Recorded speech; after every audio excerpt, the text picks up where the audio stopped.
Hello guys, how are you all? Today I'm back with one more amazing video of iMovies in which I will guide you that how you can add text to your project. So before moving towards the video, it's a request to all of you, don't forget to thumbs up and don't forget to subscribe to my channel.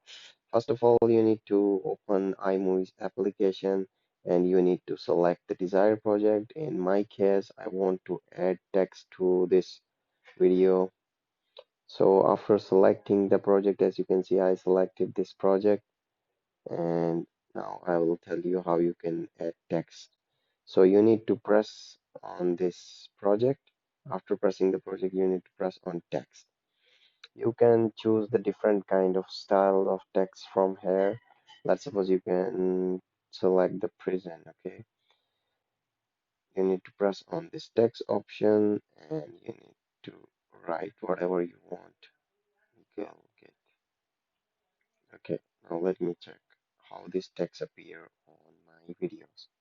So these are the simple steps. Thank you so much for watching.